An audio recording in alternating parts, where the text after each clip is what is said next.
എനിക്ക് അസൂയ തോന്നുന്നു. നേരായിട്ടും തോന്നാം.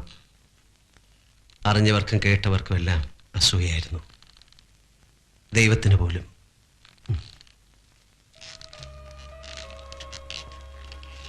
പിന്നെ ഞങ്ങളുടെ മനസ്സ് ചോദ്യം കഴിഞ്ഞു. കല്യാണത്തലേന്ന് ബാച്ചിലേഴ്സ് പാർട്ടി നടക്കുമ്പോൾ പള്ളിക്കൽ നിന്ന് അച്ഛൻ വന്ന് പറഞ്ഞു കല്യാണം നടക്കില്ല. കടം കൊണ്ട് കഴുത്തറ്റ് മുങ്ങിയ പാലോമറ്റത്തേക്ക് അവളെ കെട്ടിച്ചു കയറ്റാൻ അവളുടെ അപ്പച്ചൻ മനസ്സ് വെച്ചില്ല. ആ, കടങ്ങളുണ്ടായിരുന്നു, ശരിയാ. പക്ഷേ അത് പെരുപ്പിച്ചു പറഞ്ഞ് നാൻസിയുടെ അപ്പച്ചനെ വിശ്വസിപ്പിച്ച പാപ്പച്ചന്റെ മോഹം ഞങ്ങളുടെ കല്യാണം മുടക്കുക എന്നതായിരുന്നു. ആ മോഹം അയാൾ സാധിച്ചു. മിന്നു കെട്ടുന്നതിന്റെ തലേ രാത്രി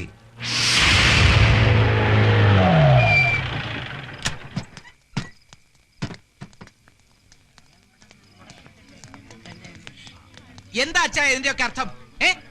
മിന്നേറ്റ് നടക്കാൻ മണിക്കൂറുകൾ മാത്രം ബാക്കിയുള്ളപ്പോ കല്യാണ കാര്യത്തെ പറ്റി ഒന്നുകൂടെ ആലോചിക്കാണ്ടെന്ന് പറയുന്നത് എവിടത്തെ നാട്ടു നടപ്പാ? എനിക്ക് കുറച്ചുകൂടി കാര്യങ്ങൾ അന്വേഷിക്കാനുണ്ട്. എന്റെ മോളെ അവിടേക്ക് അയച്ചാ അവള് ദുഃഖിക്കേണ്ടി വരില്ല എന്ന് എനിക്ക് ബോധ്യം വന്നാ നമുക്ക് വേറൊരു ദിവസം നോക്കാം. ഒരുമാതിരി തന്തയ്ക്ക് പറക്കാരിക പറയരുത്. നീ എന്താ ഈ പറയുന്നേ? ഈ കല്യാണം നടത്താൻ ഇയാൾ കിട്ടാവല്ലെന്ന് അന്നീപ്പാരാ മധ്യസ്ഥം പറ ഇങ്ങോട്ട് വിളിച്ച്. പെണ്ണിന്റെ തന്ത ഈ നിൽക്കുന്ന കുഞ്ഞു കൊച്ചു സാറ് മനസമ്മതം കഴിഞ്ഞിട്ടും കല്യാണം വേണ്ടാത്ത സ്ഥിതിക്ക് അരമനക്കോടതിന് അനുവാദം മേടിക്കുന്ന സഭാ നിയമം. പെണ്ണിന്റെ ഒപ്പം അതും മേടിച്ച സ്ഥിതിക്ക് നിങ്ങൾ ഇവിടെ കിടന്ന് കൊമ്പൊലിക്ക് കാണിച്ച ഒരു കാര്യമില്ല. എനിക്ക് നാൻസിയോട് ഒന്ന് സംസാരിക്കണം. അതെങ്ങനെയാ മോനെ? പെണ്ണിന്റെ അപ്പുറം ഇഷ്ടമില്ലാത്ത സ്ഥിതിക്ക് പെണ്ണോട് സംസാരിക്കുന്നത് എങ്ങനെയാ? കുടുംബത്തിൽ പറഞ്ഞവരത് ചെയ്യത്തില്ല. എനിക്ക് സംസാരിക്കാം. അങ്ങനെ പോയാലോ?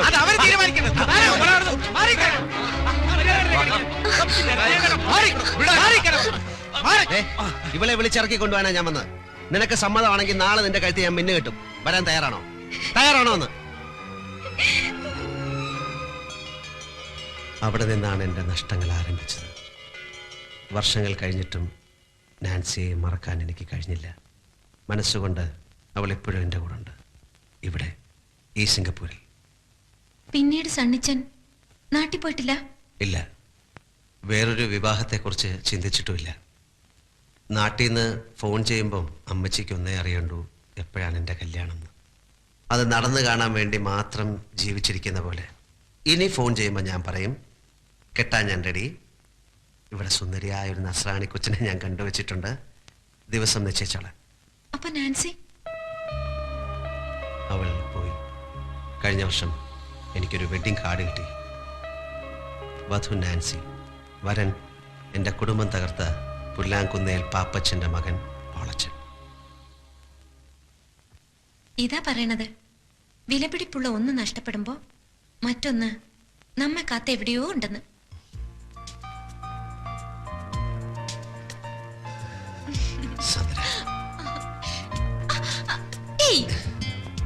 ഇപ്പൊ എന്റെ അപ്പനും അമ്മച്ചും കണ്ടോണ്ട് വരണ ഈ രംഗം കണ്ടോണ്ട് വന്നാൽ എന്താ? എന്റെ ഈശോ, കമ്പ്യൂട്ടർ സയൻസ് പഠിക്കാൻ ഹോസ്റ്റലിൽ നിർത്തിയിട്ട് പോയ സ്വന്തം മകൾ സുന്ദരനായി ഒരു ചെറുപ്പക്കാരനോടൊത്ത് രാത്രിയിൽ ഇങ്ങനെ ഇങ്ങനെ അല്ലേ?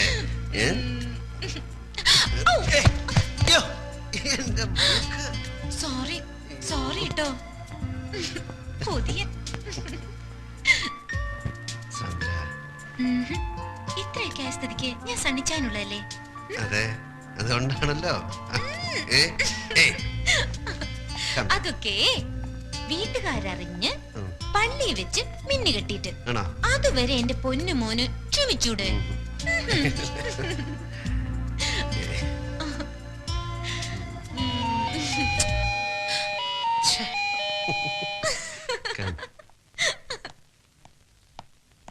Stay here.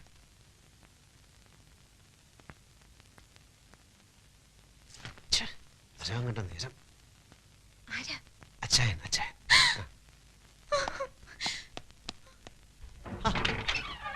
അച്ചായൻ എന്താ ഈ നേരത്തെ? എടാ സണ്ണിക്കുഞ്ഞെ, ഇന്ന് ഞങ്ങളുടെ 15th വെഡിങ് ആനിവേഴ്സറി എന്ന് എനിക്ക് അറിഞ്ഞുകൂടെ? സോറി, ഹാപ്പി സന്തോഷപ്രദമായ നീണ്ട 15 വർഷത്തെ ദാമ്പത്യ ജീവിതത്തിന്റെ ഒരാഘോഷം. പിള്ളേരെല്ലാം ഡ്രൈവർ നായരെ ഏൽപ്പിച്ചിട്ട് ഞങ്ങളൊന്ന് കറങ്ങാൻ ഇറങ്ങിയതാ. പാതിരാത്രിയിലോ?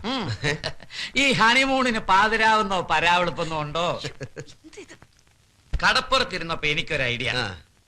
ഇന്നത്തെ രാത്രി സ്ഥിരം കിടപ്പുമുറി വിട്ട് മറ്റെവിടെയെങ്കിലും ഉറങ്ങാമെന്ന് ജസ്റ്റ് ഫോർ എ ചേഞ്ച്. അപ്പോഴാ എനിക്ക് നിന്റെ വീടിനെ പറ്റി ഓർമ്മ വന്നത്.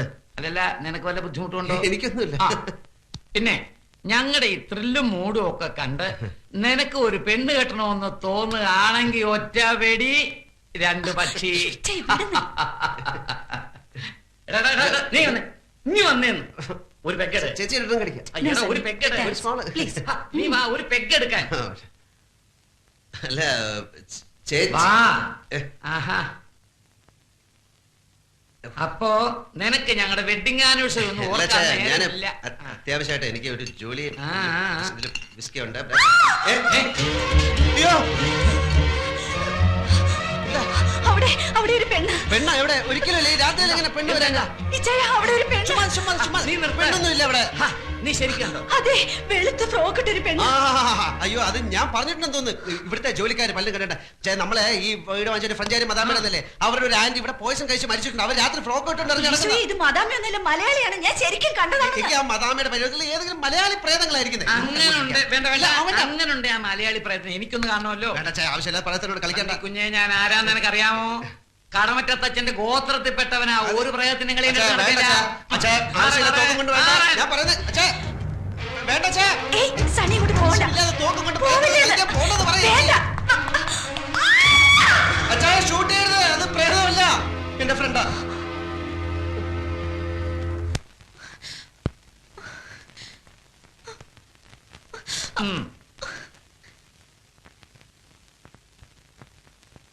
ചേച്ചി ചേച്ചി തെറ്റിദ്ധരിക്കരുത്. ഞാൻ പറഞ്ഞേക്ക്, സത്യമായിട്ടും ഇത് ഞാൻ കെട്ടാൻ പോകുന്ന പെണ്ണാ. അച്ഛാ, ശബ്ദിക്കരുത്. ഞാൻ ഈ പ്രയത്നോടും സംസാരിക്കട്ടെ. ഡേ, എന്താ നിന്റെ പേര്? സാന്ദ്ര. ഏ, സാന്ദ്ര വാളുക്കാരൻ. നിന്റെ അപ്പന്റെ പേരെന്താ? ജോൺ വാളുക്കാരൻ. അയക്ക് സിംഗപ്പൂരിൽ എന്താ ജോലി? ബാങ്കില് എന്താ ജോലി?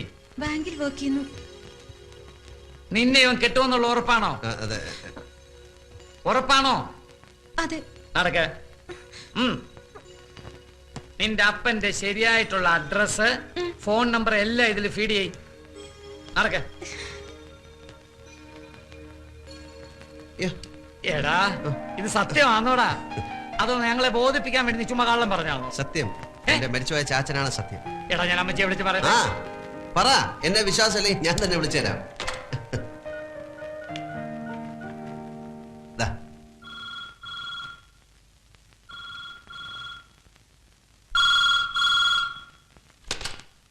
ഹലോ. അതെ, കൊടുക്കാം. അമ്മച്ചി, എന്താ സാറേ ഈ രാത്രിയിലെ? സിംഗപ്പൂരിൽ നിന്നാ. കുരുവിള സാർ. ഹലോ. പിന്നെ ഞാനും സണ്ണിച്ചനും ഗീതയും കൂടി ഒരു പെണ്ണ് കാണാൻ പോയി. ആ, പെണ്ണ് കണ്ടു, ഇഷ്ടപ്പെട്ടു. പെണ്ണിന്റെ നാടും വീടും ഒക്കെ എവിടെയാ? നാട്ടിൽ എവിടെയാണ് നിന്റെ വീട്? തൃശ്ശൂർ. ആ, തൃശ്ശൂരാ. പെങ്കൊച്ചിന് ജോലിയുണ്ടോ? പഠിക്കുന്നോ? ഏയ് ഇല്ല, പഠിക്കുക. എന്തോന്നാ പഠിക്കുന്നത്? Computer science. ആ, കമ്പ്യൂട്ടർ സയൻസിന് പഠിക്കുക. അമ്മച്ചിയും പെങ്ങന്മാരും അളിയന്മാരും കൂടെ വികാരിയച്ഛനെ കണ്ടിട്ട് ഒരു ദിവസം അങ്ങ് നിശ്ചയിച്ചോ? ആ, ശരി. ആ, എടാ പൈലി, ഓ. സണ്ണിച്ചനും കുരുവിളയും കൂടെ അവിടെ ഒരു പെണ്ണിനെ കണ്ട് എല്ലാം ഉറപ്പിച്ചെന്ന്. അവനത് പറയാൻ നാണായതുകൊണ്ടാന്ന് തോന്നുന്നു കുരുവിളെ കൊണ്ട് വിളിപ്പിച്ചത്. പിന്നെ കുട്ടികളെയൊക്കെ ഒന്ന് വിളിച്ചു പറഞ്ഞാലോ? ഈ പാതിരാത്രിക്കോ അമ്മച്ചി? നേരെ ഒന്ന് വെളുത്തോട്ടെ. എനിക്കിനി കിടന്ന ഉറക്കം വരത്തില്ല. എനിക്കിനി കുറച്ചു ദിവസത്തേക്ക് ഉറക്കമേ വരത്തില്ല. സണ്ണിച്ചന്റെ കല്യാണമല്ലേ.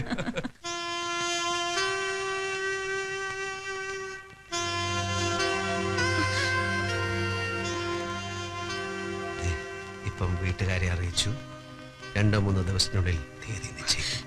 സണ്ണിച്ച, ഇതൊന്നും ഇപ്പൊ വേണ്ടായിരുന്നു. ഇപ്പോഴും നിനക്ക് എന്നെ വിശ്വാസമല്ലേ? അതല്ല, പിന്നെ എനിക്കൊരു കാര്യം പറയാനുണ്ടായിരുന്നു. ഇപ്പൊ ഞാൻ പറയുന്ന കേട്ടാ മതി. സണ്ണിച്ച, ഞാൻ പറയണു കേക്ക്. പ്ലീസ് സാന്ദ്ര. പ്ലീസ് സണ്ണിച്ച. Please. സണ്ണിച്ച, സണ്ണിച്ച, എനിക്ക് സീരിയസ് ആയിട്ടൊരു കാര്യം പറയാനുണ്ടായിരുന്നു. ഇപ്പൊ ഒരു സീരിയസ് കാര്യവും വേണ്ട.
Sandra, I am sorry Sandra, I am sorry. നിന്നെ കിട്ടിയില്ല, മന്ത്രകൂടി തന്നില്ല. പക്ഷേ ഈ കഴിഞ്ഞ രാത്രി മുതൽ നീ എന്റെ മണവാട്ടിയാണ്.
മറന്നു എന്ന് കരുതിയതൊക്കെ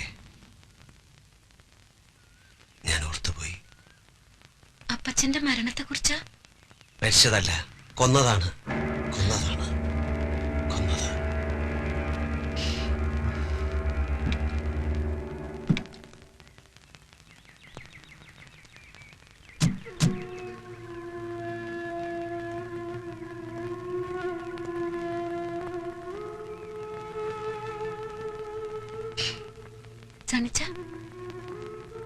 വാക്ക് പറഞ്ഞ് ഉറപ്പിച്ച ദിവസേ പെങ്ങളുടെ കല്യാണം നടത്താൻ വയ്യാണ്ട് വിഷമിച്ച ചാച്ചനെ ഇടവകയിലെ അച്ഛൻ സഹായിക്കാമെന്നേറ്റു.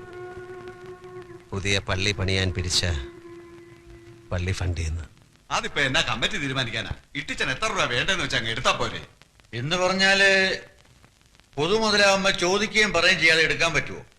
മാത്രമല്ല ഖജാൻജിയായ പാപ്പത്തിന്റെ പേരിലാണ് ഇത് ബാങ്കിൽ കിടക്കുന്നത്. ശരിയാ, 2,25,000 രൂപ വരെ എന്റെ പേര് ബാങ്കിൽ കിടപ്പുണ്ട്. ബാക്കി ആ ചിട്ടിച്ചാനൽ ഇരിക്കുകയാണല്ലോ എന്റെ കയ്യിലോ? എന്താ പാപ്പച്ച നീ പറയുന്നത്? എന്റെ അച്ചായ മുഴുവൻ കാശ് ഒരേ ബാങ്കിൽ കിടക്കണ്ടെന്നും പറഞ്ഞ് നമ്മൾ രണ്ടുപേരും കൂടെ പോയിട്ട് 2 ലക്ഷം രൂപ എടുത്ത് ഓർക്കുന്നുണ്ടോ? അത് കൊടിയിറക്കി പെരുന്നാളിനല്ലേ? ഇതെന്നത്തെ അച്ഛാ നീ പറയുന്നേ? ഈ 2 ലക്ഷം രൂപ എടുത്തത് ഒരു ശനിയാഴ്ചയായിരുന്നു. അന്ന് ഉച്ച കഴിഞ്ഞ് ബാങ്ക് ഒഴിവായതുകൊണ്ട് ഈ കാശ് അച്ഛൻ വീട്ടിലേക്ക് പോയത് ഓർക്കുന്നുണ്ടോ? പാപ്പച്ച ഇത് 1-2 രൂപയുടെ കാര്യമല്ല, രൂപ 2 ലക്ഷമാ. നീ പറയുന്ന കാശും വാങ്ങി പാലാക്കി പോയത് ഓർക്കുന്നില്ലേ? ഓഹോ, അപ്പൊ എന്നെ കളനാക്കിയാണോ?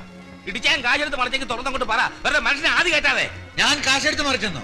ദേ നിന്റെ കുടുംബ പാരമ്പര്യം കാണിച്ചാലോട്ടല്ലോ. നിങ്ങൾ രണ്ടുപേരും കൂടി ഇവിടെ കിടന്ന് ബഹളം വെച്ചിട്ട് എന്താ കാര്യം? നമുക്ക് എന്താ വേണ്ട വെച്ചാൽ സമാധാനമായിട്ട് ആലോചിച്ച് തീരുമാനിക്കാം. എന്റെ പൊന്നച്ചോ, ഒന്നും ആലോചിക്കാനില്ല. കാശ് ഇതിയാന്റെ കയ്യിൽ തന്നെയുണ്ട്. ചിലപ്പോ ചേവനെടുത്ത് കാണും. ഇത് എന്നെ കളനാക്കുക.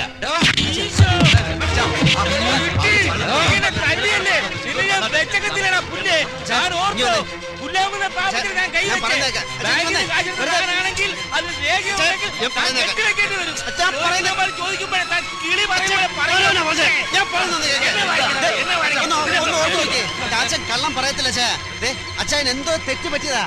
ശരിയാണ്, തെറ്റ് പറ്റിയത് എനിക്കാ. നിന്റെ അപ്പന്റെ പള്ളിക്കച്ചെടുത്ത് ഞങ്ങൾ കൊടുത്തു, അതാ ഞങ്ങൾക്ക് പറ്റിയ തെറ്റ്. കല്യാണം അടിയുന്നതൊക്കെ പിന്നെ നടത്താം. പെണ്ണ് കഴിക്കാനും വീട്ടിൽ നിൽക്കട്ടെ. അവളോടും പാടാ കാശുണ്ടാക്കാൻ വല്ല വഴി നോക്കാൻ.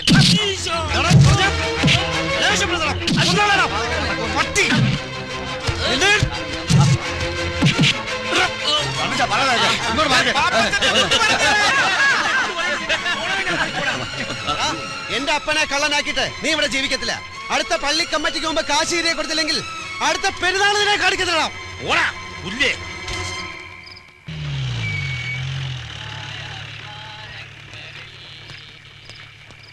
സണ്ണി ഇറങ്ങി വേടാ. എന്താ സാർ? ഇറങ്ങി വരാൻ. എന്താ സാർ? നീ ആരാടാ? പാലമറ്റത്തെ രാജകുമാർ. കാര്യം എന്താണെന്നാണ് ചോദിച്ചത്. നീ അറിയേണ്ട കാര്യം വേടാ.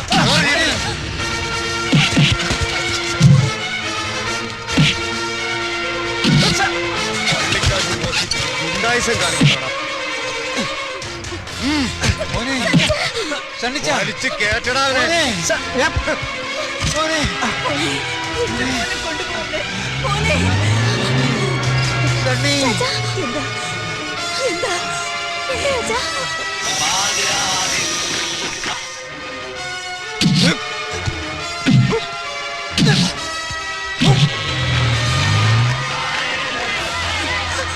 കർത്താവേ, റോഡ് ബ്ലോക്ക് ആയല്ലോ.